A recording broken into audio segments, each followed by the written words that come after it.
একটা সিংহ ঘন্টায় ছুটতে পারে 90 কিলোমিটার বেগে।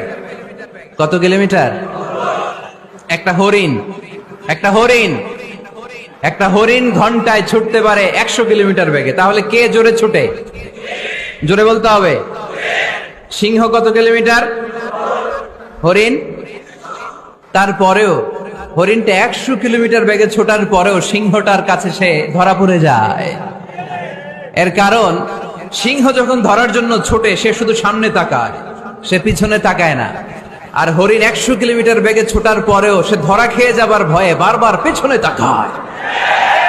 আর পিছনে তাকার কারণে ওর গতিটা স্লো হয়ে যায় আর সিংহের হাতে বধ হয়ে যায়।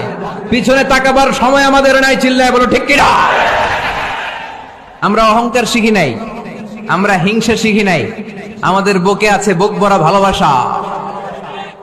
আমি বিএনপি বুঝি না, আওয়ামী লীগ বুঝি না, জাতীয় পার্টি বুঝি না, জামাত ইসলাম বুঝি না, তাবলীগ বুঝি না, পীরের মুরিদ বুঝি না। যারাই পড়েছে লা ইলাহা ইল্লাল্লাহ তার জন্য আমাদের হৃদয়ে জায়গা আছে না নাই? মুসলমান কেন, হিন্দুদের জন্য আমাদের বুকে জায়গা আছে না নাই? হিন্দু ভাই যদি বলে আমি পড়বো আশহাদু আল্লা ইলাহা ইল্লাল্লাহ ওয়া আশহাদু আন্না মুহাম্মাদ রাসূলুল্লাহ, তার জন্য আমাদের দরজা খোলা আছে না নাই? This is the beauty of Islam. এটা ইসলামের সৌন্দর্য, এটা অনেকে বুঝতে চায় না। আল্লাহ আমাদেরকে সহি সমঝ দান করুক, আমরা পড়ি আমিন।